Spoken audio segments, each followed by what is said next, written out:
You are now in tune with Mamba Radio.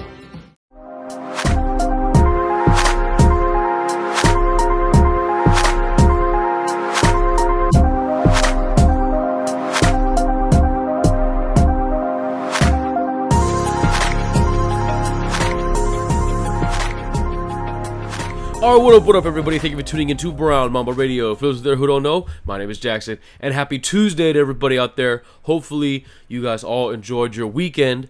Again, I know it's been the trend lately, but I am sorry again for nothing last Friday. I got called into work to be there all weekend. I was already scheduled to work most of the weekend, but then I got called in a little earlier than expected. But whatever, it's all good. Getting paid. But again, like I said, I apologize for nothing on Friday. I'll try to get things back on track this week and in the weeks to come, especially since basketball is coming back. And like I said, there's a lot going on in the wild world of sports. It's a beautiful time to be a sports fan right now. Like I said, basketball is coming back. We're in the middle of the playoffs of baseball. NFL's in full swing. Hockey's making a comeback if you're into hockey. Just a lot of stuff happening right now. And like I said, I'm going to try to be here for all of it. So again, I apologize. But like I said, let's get right into it. Going to take a look back what happened this weekend, and starting off like always with the NFL. The weird week isn't the right word to use for this, but it's more of, here, put it this way. The teams that needed to win got wins. You know what I mean? Big wins for teams that needed to get wins. But then at the same time, teams that looked like they could have kept on winning, or teams that looked like they were like, hey, maybe they might be a contender. Boom, just didn't get the wins they needed, or didn't perform the way they should have performed. Starting, of course, with our home teams, this is the case for the first game. This is the big case in that. Raiders-Chargers, Chargers definitely getting the win that they needed to get in order to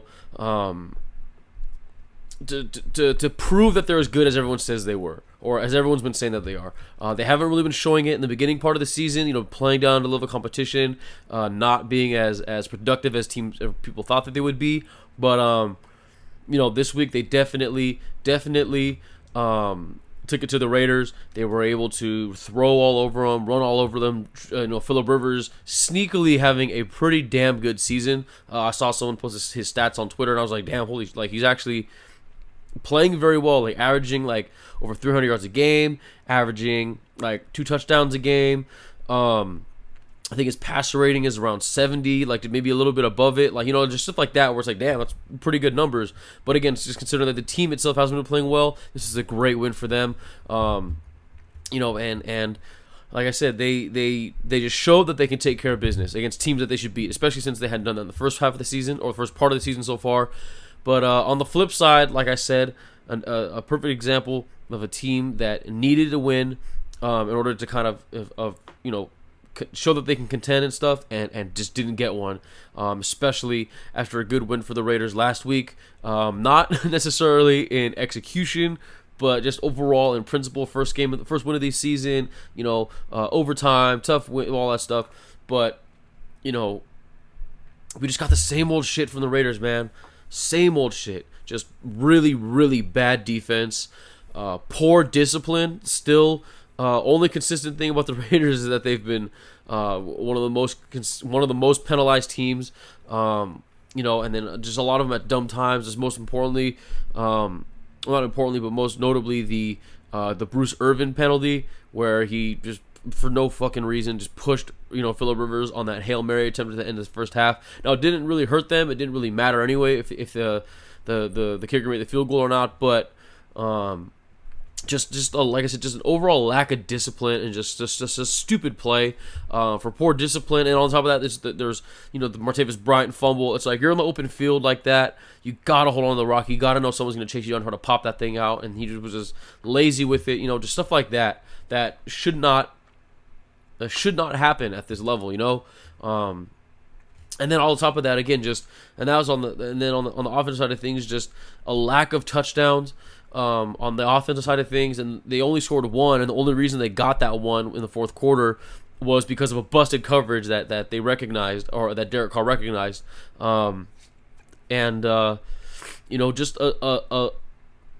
just them not able to adjust to the team's adjustment, their opponent's adjustments in the second half. They just keep running the same old thing. They keep doing the same thing, and maybe it'll work against a team like the Browns, where a bad team like the Browns. But not saying that the Chargers are one of the best teams, but a better, good team that has a lot more talent. It's not gonna work, man. It's not gonna work. Like I said, they just keep doing the same old thing, and it's just the same old shit every week, and it's just getting frustrating as a Raider fan. Like I said, especially after a good win last weekend. But of course, the thing that everyone was talking about, and rightly so, and the thing that people are going to be talking about during the week, was the decision to not give the ball to Marshawn on the 1 yard line when we already saw what that, it was the exact same thing that happened in the Super Bowl. They decided not to run it with him on the 1 yard line on first down, nonetheless. And play action led to an interception, and it's just, it's like you think, like I said, just more of the shit, they're just not learning from mistakes and shit like that. Or it's like, what the fuck, man? Like what the fuck? So, it's tough times being a Raider fan right now. Huge step back for them from the very large air quotes here from the progress that they made last week. But yeah, it's just, like I said, it's just frustrating, man. Very, very frustrating. Excuse me, sorry. But let me see who they got next week. They got I think the Colts coming in next week. No, Seahawks coming in next week. Who, although we're down, having a down year themselves, which I'll get to next. Like I said, still got Russell Wilson, who can make things happen on offense, and they still, last time I checked, have a pretty Raiders do still have a pretty bad defense. So I said tough times for the Raiders, but again, good win for the Chargers, for all 6 of you Charger fans out there. And then, like I said, speaking of the Seahawks, they played the Rams this weekend, and in my opinion, the best win of the season for the Rams so far. I know that they, have been. Last week was a good win for them, where they took care of business against the Vikings and really took it to them. But in my opinion, this is the biggest win of the season for them, and the best win so far. And perhaps looking back on no matter how their season goes, the best win of the season for them, at least, like I said, in my opinion, where they were able to show that they can still win despite losing not just one, but 2 of their key offensive weapons, in Cooper Kupp and Brandon Cooks. Like I said, and hopefully they can come back healthy, and hopefully they can come back. Like I said, you want them to come back soon, but more importantly, you want them to come back healthy. Both of them suffered concussions on pretty gnarly hits, specifically the Brandon Cooks one, and like I said, you hope that they just come back sooner rather than later. But most importantly, they come back at the right time, when they're healthy enough to. But yeah, like I said, just huge win for the Rams. The Seahawks almost put out the upset. They gave it all they had, but the Rams are just too damn good, man. Too damn good. And Gurley is a freaking beast. He only had 70 something yards, but he had 3 touchdowns. And when he gets down to the red zone, Gurley is just a freaking. Just a lot to handle. It's almost like if they're down there within the 5 yard line, they're gonna give them the ball, they're gonna score. That's pretty much almost a guarantee at this point. But that's how good Gurley's been. And like I said, they lost 2 of their top receivers, but and it was not the typical kind of Jared Goff kind of game that we've seen so far. But like I said, he did enough to get the win, and the defense, even though they gave up 31 points, I think 31, right, if I'm not mistaken. Even though they gave up 31 points, they stepped up and made the plays when they needed to, in order to help pick up the offense, or pick up the slack from the offense. And I hate using the word slack like that, but like I said, or to just pick up the offense when they were down. So like I said, just huge win for the Rams. And again, kudos to the Seahawks for taking it to the Rams, especially as shorthanded as they are. But like I said, the Rams, man, they're just too damn good. So yeah, that's how our local teams did. Quickly going through the rest of the teams. The rest of the games this past weekend. Colts, Pats. Good win for the Pats to show themselves, or not just themselves, but the rest of the league and their fans that they can still look like the old Patriots. Even though it was against the Colts, who, like I've said it before, and I'm going to say it again, it's going to be a long, long season for the Colts and Colts fans if they can't get any help to surround Andrew Luck. Like, I know that they've been working on beefing up the offensive line to protect him. Now they just gotta, do what they can to try and bail him out. He's throwing the ball a lot and doing his best, but like I said, it's tough times in Indianapolis. But like I said again, good win for the Pats. Broncos, Jets. Broncos. Yes, they laid an egg against the Jets, a team that they arguably should have beaten. They had all the classic tropes against them or working against their favor. Short week because they played on Monday night last week.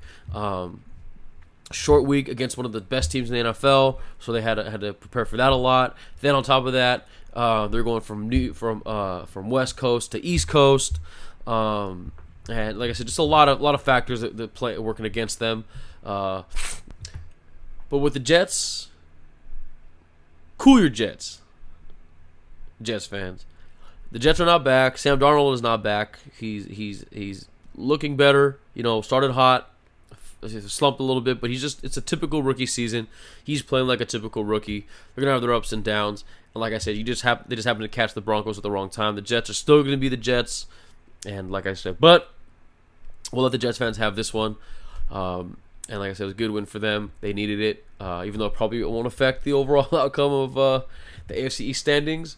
But like I said, any win's a good win. Then moving on, we got Packers Lions. Tough, man, tough day for the Packers, most specifically Mason Crosby, who, you hate to put the blame on one guy for why a team lost a game, but it's hard to argue against it when Mason Crosby missed 4 field goals, and an extra point. And it's hard to argue against it when you only lose by 7, but you leave 13 points on the board. Especially when a team like the Packers need all the help they can get. They've already got a weakened Aaron Rodgers. Just the team overall isn't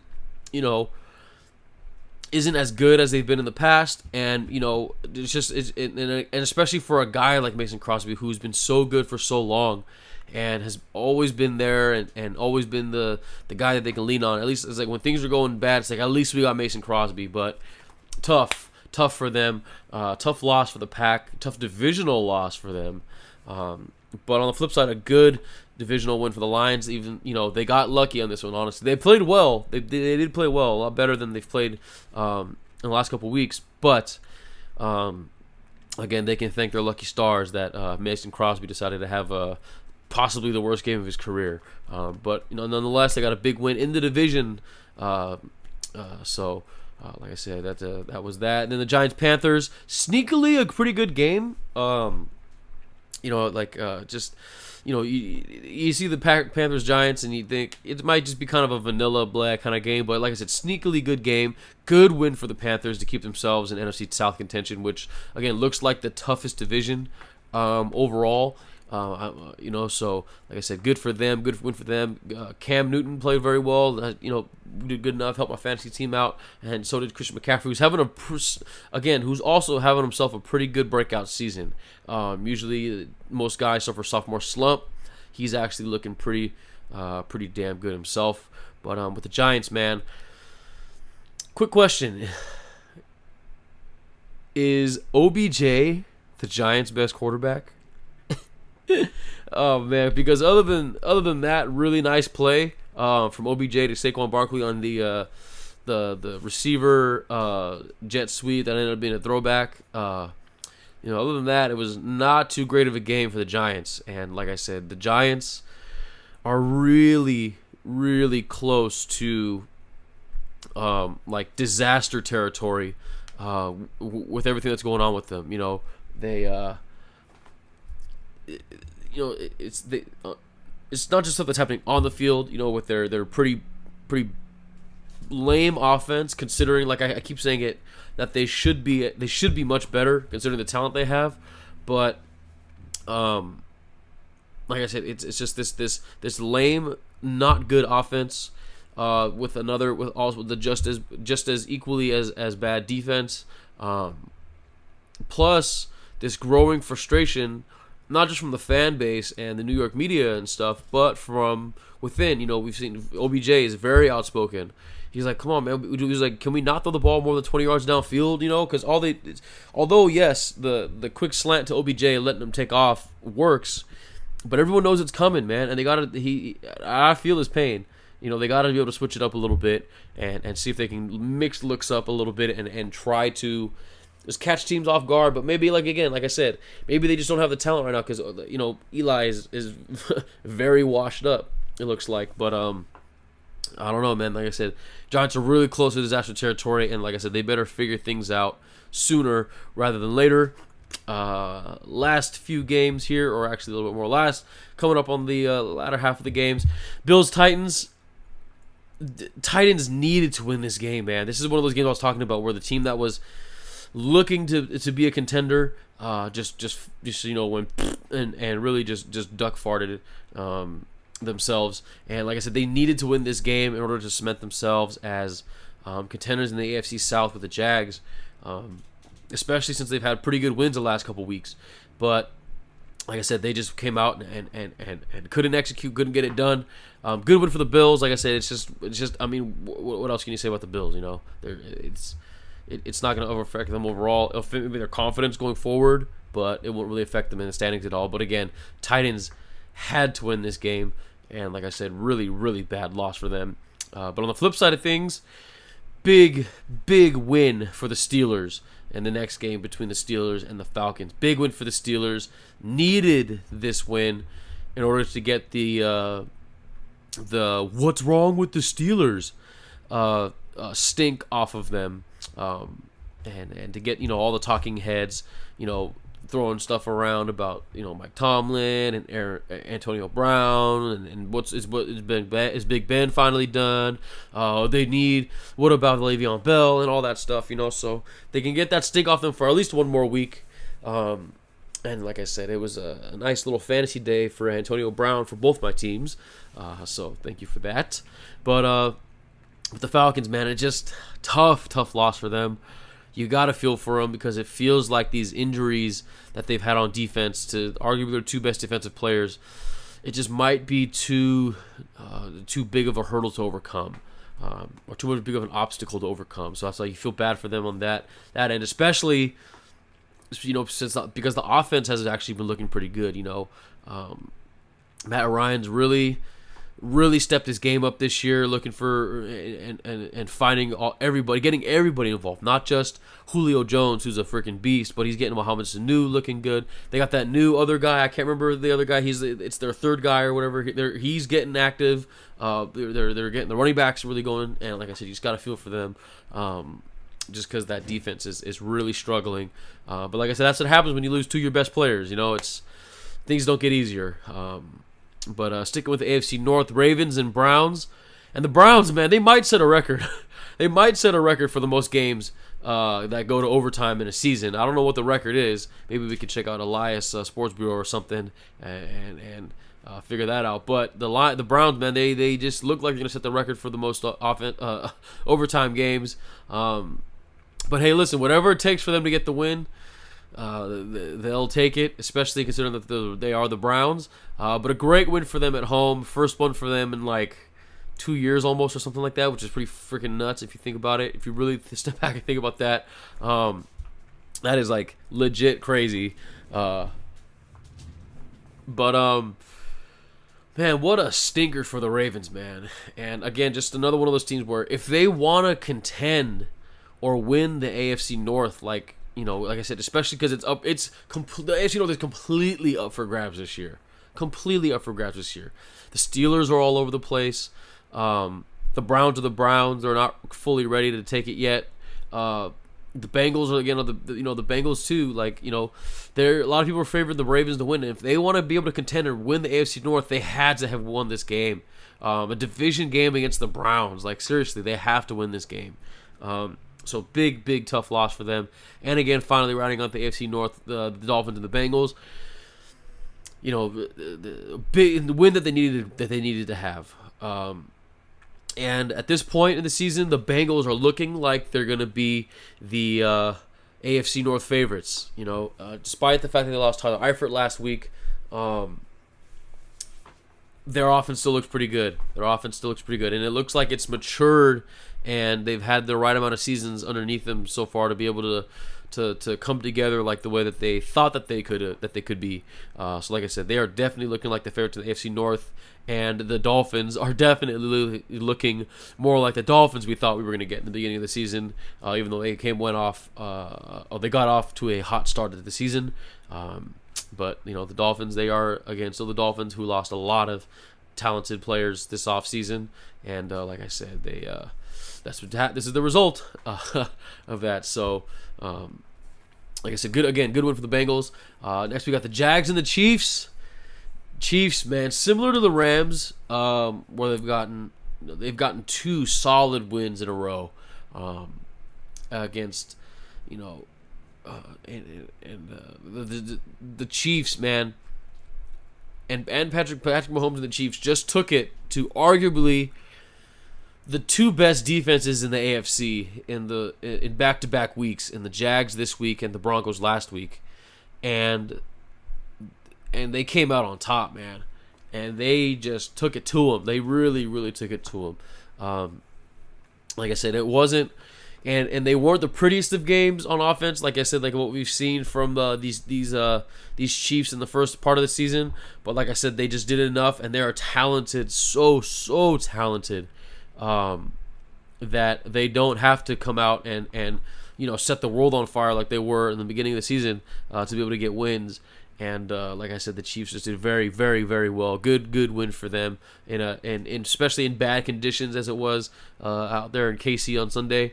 But like I said, good win for them. But on the Jags side, things, like I said, tough for them, man. Tough loss for them, man. Because just when it seemed like things were looking up for them, like, all right, here we go. We got some momentum. We got things going. Blake Bortles, man. Blake Bortles.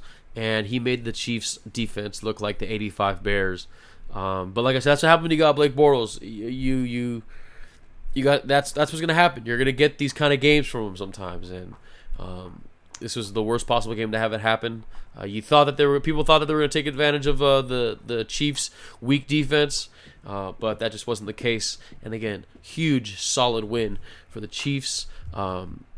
Then we got the Vikings and the Eagles. Good bounce back win for the Vikings after two tough losses in a row.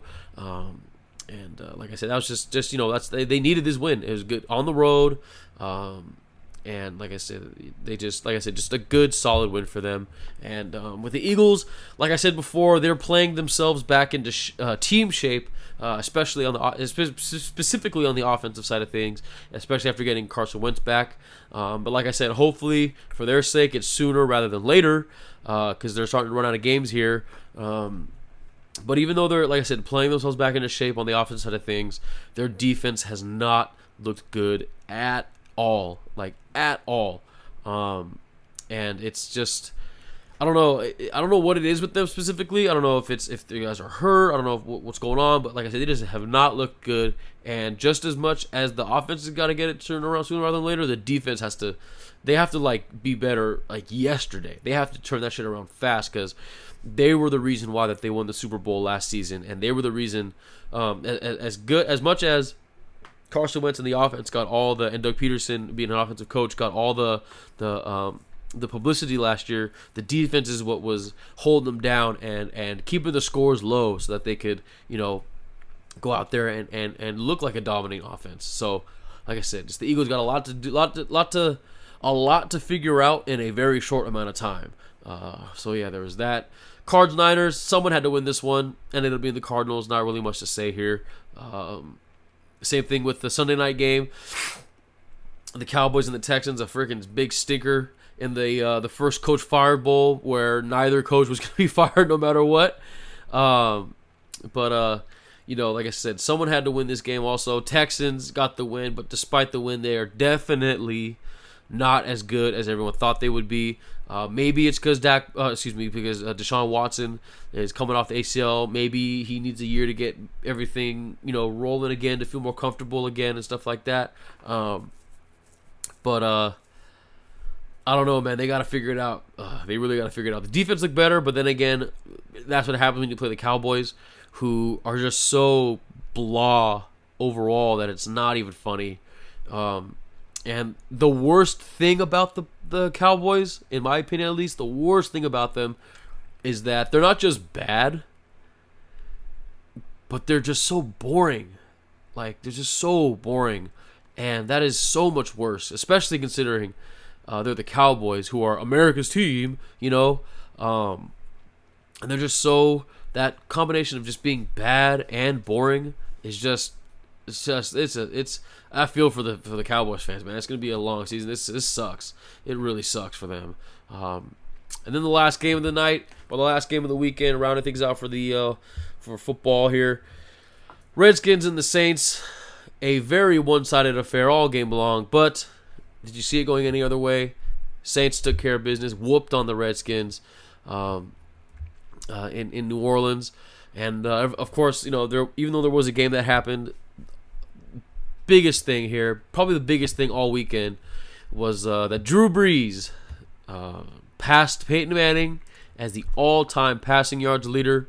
Shout out to Drew Brees for that. Great player, great guy, you know what I mean, and all that. And just like I said, so much. I'm so happy that he has this record, not Peyton Manning, because fuck Peyton Manning.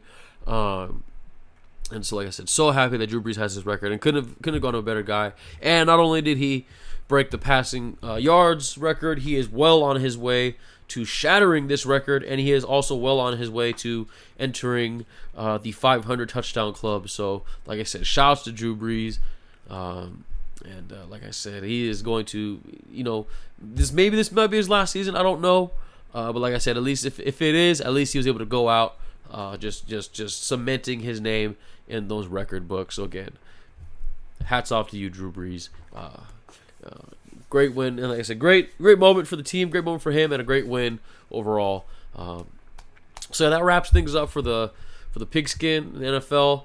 And then quickly, I wanted to do it last week, but wasn't sure, just because things were kind of weird a little bit last week. But things are kind of starting to not just fall into place, but things are kind of starting to shape up, and we're starting to see what kind of know what we got here. And I just wanted to make my quick little future picks for how I think the playoff seedings will end up from the AFC and the NFC.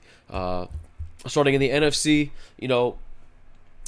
NFC North looks like it's gonna go to the. I think it's gonna go to the Bears. They had a bye week this week. NFC North definitely not as dominant as people thought that they were gonna be. I think that everyone thought that they were gonna be the most well-rounded of divisions. With the especially after the Bears got Khalil Mack, with the Bears, with the Vikings, who were a lot of teams Super Bowl pick, but just definitely have not been as productive as they thought.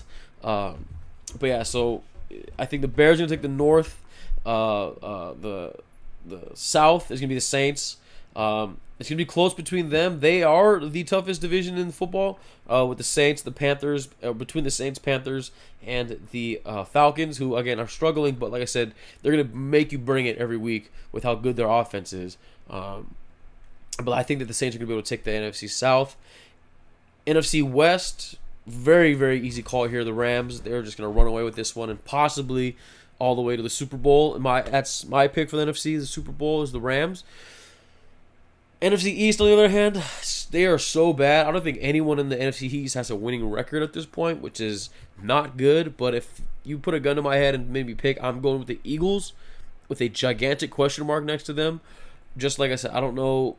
Anything can happen there. The winner of this division is probably going to be 7-9 or 8-8.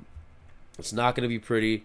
But like I said, someone's got to win it, and I'd go with the Super Bowl champs, the reigning Super Bowl champs there. Then the 2 wild card spots. Tough call here. I think it's between 3 teams, but there can only be 2, and it's gonna be. I think the Panthers are gonna be in. I think, like I said, they're gonna be good enough, and it helps that the Falcons. I would normally say the Falcons because of how good their offense is, but like I said, their defense has not been. The defense has been just too ravaged by injury to be able to hang with other teams. And so I think that the Panthers can take advantage of that. And I think the Panthers will sneak in. And the last wildcard spot is going to be between... It's either going to be the Vikings or the Packers. And if that's the case, I'd have to go with the Vikings just because of all the stuff that's going on with Green Bay. You know, the Aaron Rodgers, is he hurt? Is he not? The defense not being as good as they have been in the past. Just the whole, it's just, Mike McCarthy being on the hot seat, and it looks like all signs and all things are pointing to him being his last tenure or his last season, in Green Bay. And there's a lot going on outside, off the gridiron. And like I said, so the 6 teams I got from the NFC: the Bears, the Saints, the Eagles, the Rams, Vikings, and the Panthers. Then in the AFC, a little more clear cut, in my opinion. A little bit more clear cut. The AFC West, pretty obvious there. Chiefs. AFC East, pretty obvious here with the Pats. And then it's a little bit more difficult here. AFC South, I'm gonna go with the Jags. Especially if you asked me last week, it would have been a tougher call for me between the Jags and the Titans. But like just the way that even though the Jags lost to the Chiefs, the Titans lost to the Bills, and the Jags played as tough as they could on defense, but they just got overwhelmed, especially considering that Blake Bortles had 4 turnovers. So that's always tough. But like I said, I think the Jags are good enough. Like I said, and the Chiefs are the best team in football. So for them to lose, for the Jags to lose to the best team in football versus the Titans to lose to arguably the worst team in football, I'd have to go with the Jags on this one. And then, again, I mentioned it earlier, AFC North is the most up in the air division in football, probably other than the NFC East. But like I said, I as of right now, the Bengals are favored in my opinion to win it. That was a really, really bad loss. For the Ravens. And like I said, again, if you asked me last season or last week, I would have probably said the Ravens for how well that they played against the Steelers, paired with how the Bengals lost Tyler Eifert. I would have said that, but like I said, just a really, really bad loss. I cannot stress how bad of a loss that was for the Ravens against the division, in the division nonetheless, against the Browns. And like I said, the Bengals just look like their offense looks like it's coming together. And like I said, so give me the Bengals and the AFC North. Then the wild card teams, I'm taking the Chargers as one of the wild card teams. I know that, like I said, they're probably not going to be as good as people thought that everyone said they were going to be, but they're still talented enough to get there or to get close. And I think that like I said, they're just obviously not as good as the Chiefs, but they're much better than most of the other teams in the AFC, at least talent-wise. They are. And the last AFC wildcard spot I want to give to the Titans, just because, again, even though, like I said, really, really bad loss for them on Sunday, but that defense is still pretty good. It could have just been one of those kind of really bad games for them, or like worst case scenario kind of things. But their defense is still good. They didn't give up a whole bunch of stuff. So the defense is going to keep them in games. But their offense, they got to figure it out. They got to figure out how to get Mariota going. They got to figure out how to get the rest of the offense going. And I just think that I don't know. I'm not saying that they're gonna make a bunch of noise or anything, but I think that they'll be good enough in the regular season to be able to at least get into the playoffs. So yeah, just again to recap: AFC North Bengals, South Jags, East Pats, West Chiefs, and the 2 wild cards being the Chargers and the Titans. So that does it for the real football. Now on to the fantasy football, because I know how much you guys love fantasy football. But I split this weekend between my two teams. I got the W in my family league, lost in the friends league. Started with the W, went with Cam instead of Mahomes. Big decision for me. I was like thinking about it. I was like, but it's just Mahomes going against the Jags, Cam against the Giants. I had to do it, and it paid off big time for me. So it helped. There was that. Thank you for showing up finally, Antonio Brown. Gave me 20-something points, 24 points, I believe. I left Robbie Anderson on my bench, who had 26 points, but it wouldn't have mattered. I still got the win anyway.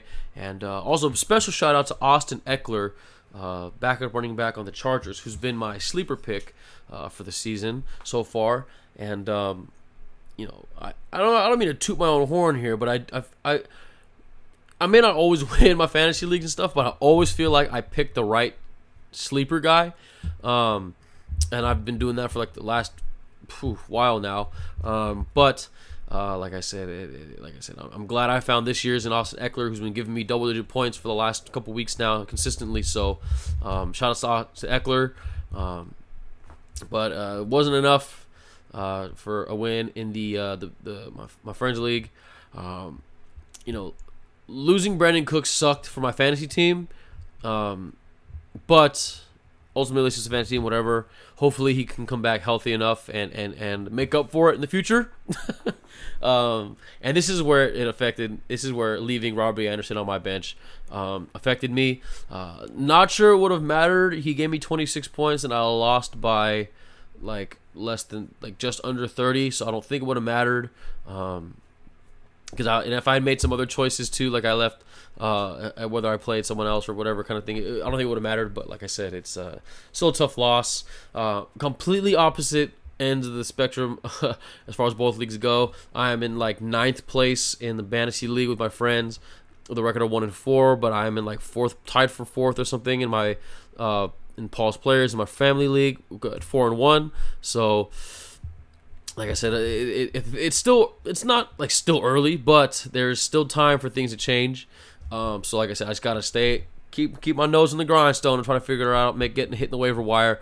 Definitely gonna have to hit the waiver wire in the fantasy league because Jay Ajayi is out for the season with the 20 ACL, so I gotta find a new running back. So if anybody in the fantasy league is listening to this, I'm looking for a running back. If you got one you want to trade, let's talk. Please, let's talk. All right, so that's it for the football things. Quickly going to go through everything else that happened. With baseball, Dodgers, baby. Dodgers got the win over the weekend in their DS series against the Braves. I knew they were going to be favorited to win. I knew they were going to be the favorites, and I knew that they were going to pull it out. Pause. But, the Braves put up a good fight, at least in Game 3. Not so much the rest of it. But... the analysis I wanted to give for the Dodgers going, for the weekend series, was we all know, the Dodgers. We all know their strengths. We all know their weaknesses and stuff like that. Strengths being the power in their bats, which we saw. They had 5-6 home runs in 4 games or something crazy, maybe even 7, whatever. We saw their power in their bats was what got them the wins, as paired with their starting pitching, who, again, they didn't give up any runs in the first 2 games, which is crazy. And their depth, like I said, it wasn't just, the starters coming in, you had Max Muncy coming in off the bench in certain situations, going yard, guys coming off the bench, making a difference late. Like I said, that's it. But the weakness of just like a lot of teams in this series, but the biggest weakness for them is their bullpen, and the team will go as far as the bullpen will take them. And the starting pitching had to get the job done, which they did.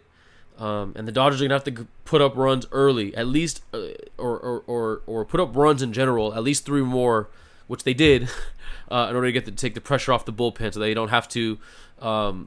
They don't have to. They can just protect the lead as much as they can. So, like I said, they can give up a run or 2, and then things will be all right. But like I said, Dodgers, nothing to complain about with them. They took care of business against the Braves. But with that being said, this is going to be a tough series with the Brewers. Very tough. If I'm not mistaken, they lost the series, the regular season series matchup, as far as overall head-to-head. They lost it, and I remember noticing it when it happened. I'm like, the Brewers, they lost to the Brewers, and I went back and I was like watching the highlight, watching the replays, and looking at it, I was like, damn, man, Brewers look pretty real. And this was during the regular season, before they were really breaking out and just like felt like not losing any games going into the end of the season. And if you don't know, the Brewers are very, very good. They are very good all the way around. They have leading their team possibly the favorite for the NL MVP in Christian Yelich. And like I said, they just I'm looking at their depth chart right now, and it is pretty fucking scary as far as like just quality guys. Like I said, Yelich leading the charge, and they already have Ryan Braun. Who fuck Ryan Braun if you're a real Dodger fan. Fuck Ryan Braun. Anal herpes. That was his excuse for using steroids, stealing the NL MVP for Matt Kemp in like 2012. So hey, it's fuck Ryan Braun. You're gonna be hearing the boo birds from the real Dodger fans every time he steps to the plate in Dodger Stadium. But besides that, like I said, they have they got a pretty good team, man. They got a good team, and they're just solid. They're just solid all the way around. And like I said, and on top of that, they made some of the better pickups, for the season. Like they already had a pretty solid team, but like I said, they made big pickups in the offseason. They got Lorenzo Cain from the Royals. I was like, damn, that was a good pickup. Then at the trade deadline, they signed Mike Moustakas from the Royals and Gio Gonzalez. They got Gio Gonzalez from the Nationals, and I was like, damn, those are good pickups, especially the Moustakas pickup. Huge pickup for them. He ended up getting them their Game 1 win against the Rockies on a walk-off hit. So like I said, just it's going to be tough. You know what I mean? They got big bats, like I said, on this team. Yelich, specifically, Ryan Braun, Mike Moustakas, and don't forget Eric Thames, backup first baseman. If you ever don't know who Eric Thames is, just Google him, and you'll see how this is a large human being. And he is very good. They're all very good. Like I said, just a solid, well-rounded team. And I'm not saying that I'm not confident. All I'm just saying is that we cannot take them lightly, considering that they're just the Brewers. And like I said, I don't know much about their pitching, but I do know that they have a pretty solid bullpen. So if they're playing with the lead, it could be tough to come back on them. So like I said, the Dodgers got to stick to the game plan. They've got to, just like I said, let the power of their bats do their thing. Rely on their starting pitching and their depth, and like I said, just hopefully that the bullpen, we can get like at least 3 runs early, have a 3-run lead or so, a 2 or 3 run lead, or more, so that way that there doesn't have to be as much pressure on the bullpen. But as much as I'm saying that, it is going to be a great series. For both the casual and the nerd fan. Like I said, there's a lot going on here, and I cannot wait. Series starts on Friday up there in Milwaukee, and then it comes here to LA on Monday. So like I said, we'll be tuning the F in, and we need all the blue blue towels, blue flags flying as we can, because like I said, they're gonna need it. It's gonna be a tough series for them. But just overall, just want to comment on the overall success that the playoffs have been so far. It's been great, man. These have been really, really good baseball games with a lot of really good teams. You got the Yankees, Red Sox in the division series, which is might wrap up tonight if the Red Sox do their thing. So there's like I said, Yankees, Red Sox. Dodgers are playing well, obviously, for the home team. The Brewers have been, one of the better teams in baseball, at least in the second half of the season. And like I said, playing very well. Rockies are doing really well all season long, too. We're neck and neck with the Dodgers. The Astros looking like the favorite to come out of the AL. We might have a rematch from last year, and just not looking too far ahead. I don't want to look too far ahead yet, because like I said, we got a tough matchup with the Brewers. But the Astros are fucking scary, too, man. They're just firing on all cylinders right now on offense and on their with pitching. So, like I said, they look like the favorites, and they look like a force to be reckoned with there, because the Yankees and the Red Sox are looking like they're having a knockdown, drag out brawl here. Might go 5 games wearing out their lineups, while the Stros just cruise to a sweep and are just sitting back, licking their chops, waiting for whoever they get next. So yeah, just good overall. I wanted to big up the MLB playoffs so far for just being really good so far. Yeah, not much NBA stuff, Like I said, it's the season's right around the corner. It starts next week. My fantasy draft is on Sunday. Cannot wait. It's going to be a lot of fun. And I'm, like I said, going to have a whole lot of Brown Mamba NBA preview content as well, so stay tuned for that. And let's see, last couple things. WWE first. I'll save the biggest thing for last. WWE had the Super Showdown under show, whatever thing. And in Australia, another glorified house show for them. They've got like a couple more coming up. They're gonna have the Crown Jewel show, which is another Saudi Arabia show, which is just like I said, another glorified house show that they can just cash in on. And they also got WWE Evolution coming up, the all-women's pay-per-view, as well as on top of the regular pay-per-views that they've got. I think Survivor Series. I don't even know if they're going to have one this month. I don't even know what it would be. But then they got Survivor Series next month. It's a lot of wrestling going on, so that's why haven't really been tuning in. It's been tough. And it's just like I said, because they're trying to pencil in all these storylines on Raw and SmackDown that help out these big house show things, and they're just not that great, in my opinion. Not that great. But sticking with Superstar Showdown or whatever the fuck it was called, saw the highlights of it because I didn't really get a chance to watch all of it. Wasn't the best, but it also wasn't the worst either. Like I said, the matches were just what they were. Can't ask for too much from all that. But the big thing that everyone's talking about. And we all knew it was going to happen, but Shawn Michaels is back. Not that that's necessarily a bad thing. It's just that no one really asked him to, and they are just completely ruining probably the most perfect retirement in WWE history. Just completely ruining it with his end of a career match against The Undertaker at WrestleMania a few years ago. So, way to ruin the perfect retirement, WWE. And on top of that, it looks like DX is back. So, way to ruin the greatest faction that WWE ever had again by doing this. And it looks like they're doing all this so that they can build up to a DX versus Brothers of Destruction match in Saudi Arabia at Crown Jewel, which we all know is coming. And like I said, I get that they got to do what they got to do to appease these fans, but fuck, man. It is just getting ridiculous here. Like I said, nobody wants to see this stuff, man. Nobody here wants to see this. And like I said, I know they got to go get their money. But Jesus. These guys are so old now, and it's just hard to watch. That's what it is. It's just hard to watch. It's just hard to watch.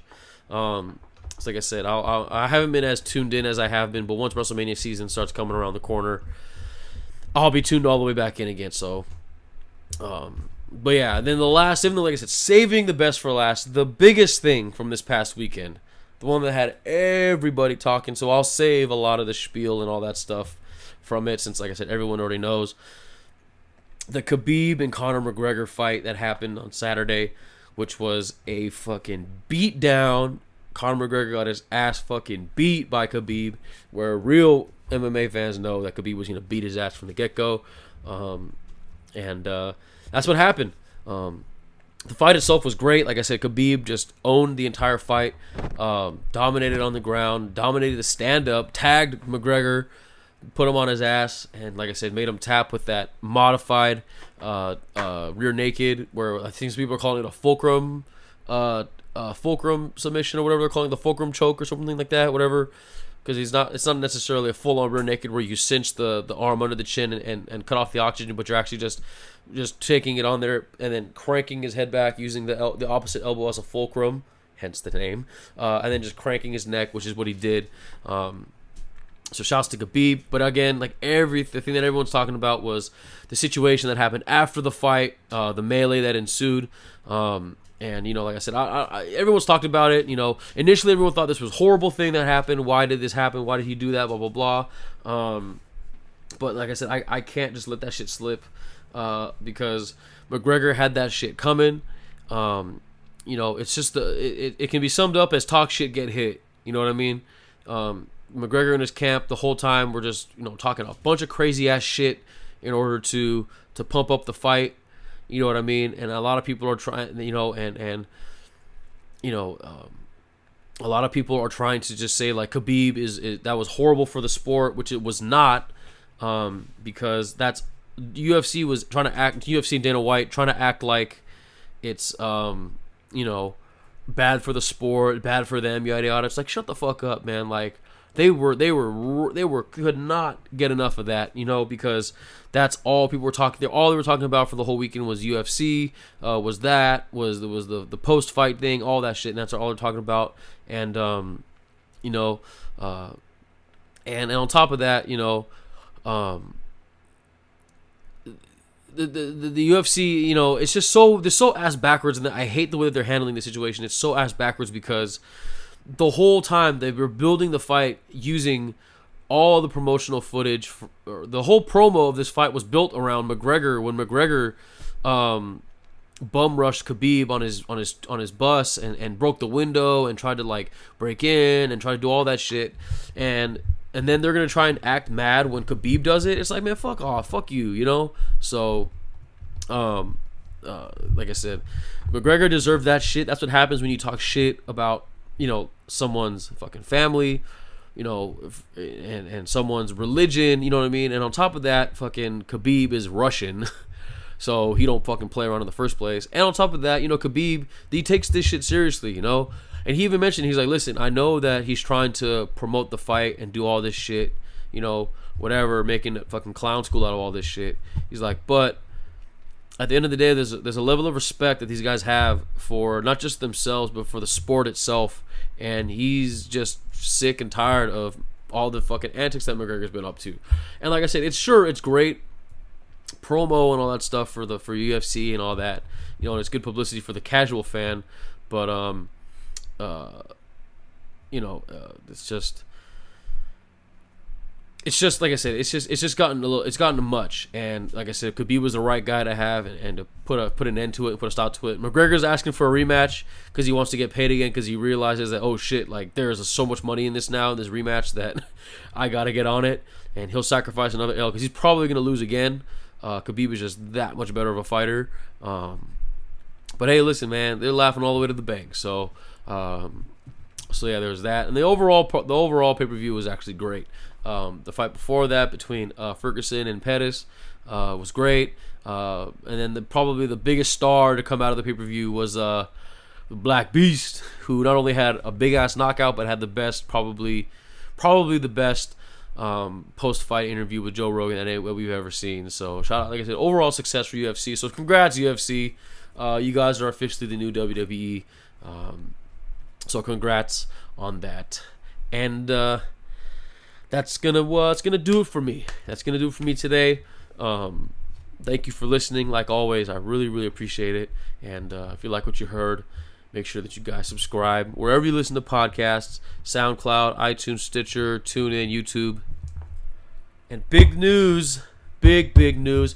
Finally on Spotify, I finally got Brown Mamba Radio, Brown Mamba Podcast, whatever you want to call it. I'm finally on Spotify. So look that up. Look up Brown Mamba Radio. I'm the only one that's there. You'll find it. You'll see the logo. Go ahead and follow along or whatever you do on there. But just like I said, follow on Spotify. And if also you want, you can follow along on all the socials: Instagram, Twitter, Facebook, Tumblr, all that good stuff. Look up Brown Mamba Radio, Brown Mamba, or my personal stuff, JXCKSXNNN. That's 3 N's. And like always, everything is available on the blog. Shout out to all the blog boys and all the blog girls. Everything's available at brownmamba.us. But yes, I'm finally on Spotify. I know I've been talking about it for a while. Very excited for that. So please follow along there. Like I said, I'm very excited for that. It's a good week. It's going to be a good week for me, and I hope it's a good week for yourselves. And like I said, make sure you just follow along with everything happening with Brown Mamba Radio and all that stuff. I got a lot of cool stuff coming down the chute, so stay tuned for that. And that's it for me, at least for today. So like always, don't just have a good week, make it a good week. Drink more water. Health is wealth. Be kind to each other.